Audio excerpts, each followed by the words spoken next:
Assalamualaikum warahmatullahi wabarakatuh. Saya Nurul Yusfita. Pada kesempatan kali ini saya akan membahas materi mengenai perkembangan ilmu administrasi publik. Adapun subpembahasan yang saya bawakan, yang pertama, administrasi publik sebelum menjadi disiplin ilmu, dan yang kedua, administrasi publik sebagai disiplin ilmu.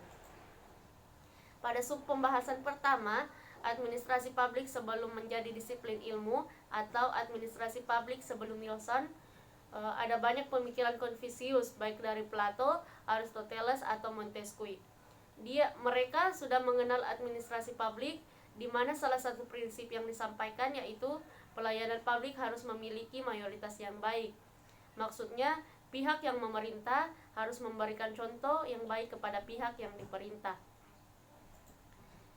Plato pada masa Yunani kuno juga membagi administrasi ke dalam 3 cabang pengawasan. Yang pertama, pengawasan kota, yang kedua, pengawasan agora, dan yang ketiga, pengawasan tempat ibadah. Serta Plato juga menggambarkan tugas dan kewajiban bagaimana menentukan jumlah serta proses seleksinya. Selanjutnya Aristoteles memberikan satu pengawasan lagi, yaitu pengawasan daerah pedalaman. Yang selanjutnya Montesquieu mengatakan administrasi sebagai regulasi dari penerapan hukum melalui pedoman-pedoman operasional.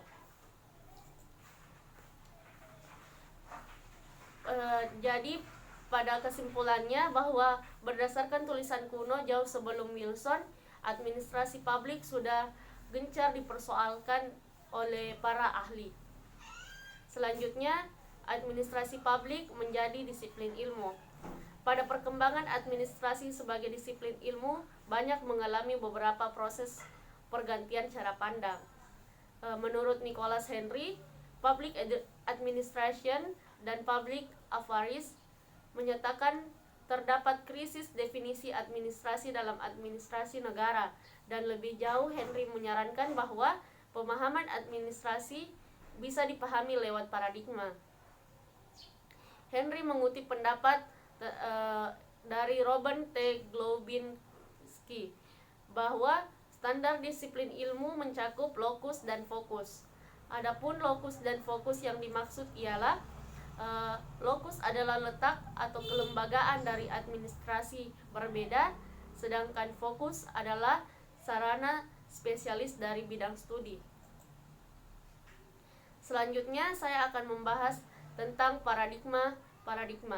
Paradigma pertama yaitu dikotomi politik administrasi pada tahun 1900 sampai 1926.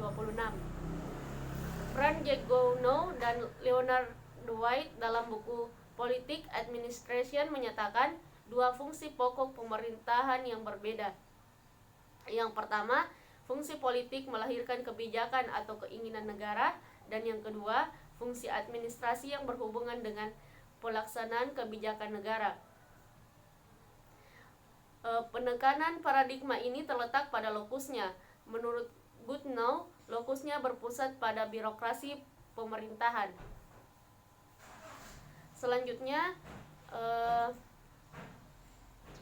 administrasi negara memperoleh legitimasi akademiknya lewat lahirnya Introduction to the Study Public Administration oleh Leonard Dwight, yang menyatakan dengan tegas bahwa politik seharusnya tidak ikut mencampuri administrasi, dan administrasi negara harus bersifat studi ilmiah yang bebas nilai. Selanjutnya, paradigma kedua, dia membahas tentang prinsip-prinsip administrasi negara pada tahun 1927 sampai 1937. Diawali dengan terbitnya Principle of Public Administration karya W.F. Willoughby. Pada fase ini administrasi diwarnai oleh berbagai macam kontribusi dari bidang-bidang lain seperti industri dan manajemen. Prinsip-prinsip tersebut menjadi fokus kajian administrasi publik, sedangkan lokus dari paradigma ini kurang ditekankan karena esensiensi prinsip tersebut, di mana dalam Kenyataannya bahwa prinsip itu terjadi pada semua tatanan, lingkungan, misi atau kerangka industri.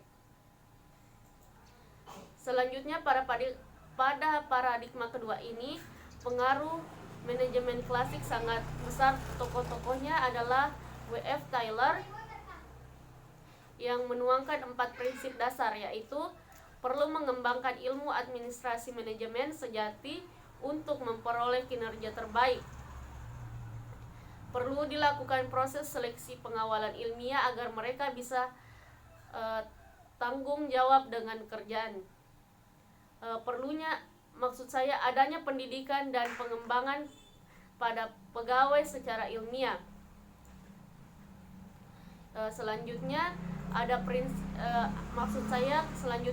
paradigma keempat yang membahas tentang administrasi negara sebagai administrasi pada tahun 1959 sampai 1970. Istilah administration science digunakan dalam paradigma keempat ini untuk menjadi isi dan fokus pembicaraan sebagai suatu paradigma pada fase ilmu administrasi hanya menekankan pada fokus tetapi tidak pada lokusnya. Ia menawarkan teknik-teknik yang memerlukan keahlian dan spesialis. Pengembangan paradigma keempat ini bukannya tanpa hambatan. Banyak persoalan yang harus dijawab, seperti misalnya apakah jika fokus tunggal telah dimiliki atau telah dipilih oleh administrasi oleh administrasi negara, yakni ilmu administrasi, apakah ia berhak berbicara tentang publik. Kurang lebih begitu pembahasan dari paradigma keempat. Selanjutnya dari paradigma kelima, administrasi negara sebagai administrasi negara pada tahun 1970.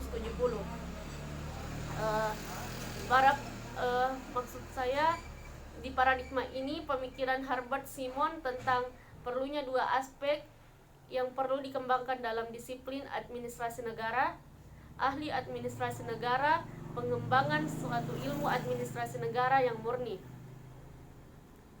Yang kedua, suatu kelompok harus lebih besar minat persoalan-persoalan melalui kebijakan publik. Selanjutnya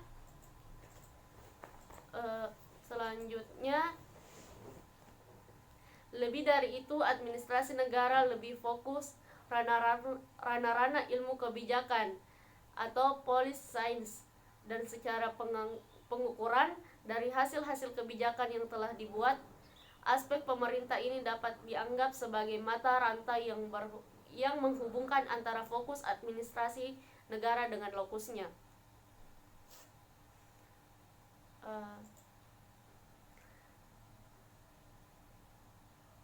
Selanjutnya, paradigma birokratik. Pertama, menekankan kepentingan publik, efisiensi, administrasi dan kontrol. Dan yang kedua, mengutamakan fungsi, otoritas dan struktur. Dan yang ketiga, ketataan aturan dan prosedur. Dan yang keempat, preferensinya sistem-sistem. Selanjutnya, paradigma post birokrat. Dia mengatakan ada 3 pendapat, yaitu yang pertama, menekankan hasil yang berguna bagi masyarakat, kuantitas dan nilai produksi, keterkaitan pada norma. Dan yang kedua, mengutamakan pemerintahan, penilaian masyarakat, akuntabilitas dan hubungan kerja maksud saya. Dan yang ketiga, penerapan pemahaman identifikasi masalah. Dan yang keempat, pengukuran hasil memperluaskan pilihan pelanggan. Mungkin pada kesempatan kali ini saya cukup membahas itu saja. Lebih dan kurangnya mohon dimaafkan. Assalamualaikum warahmatullahi wabarakatuh.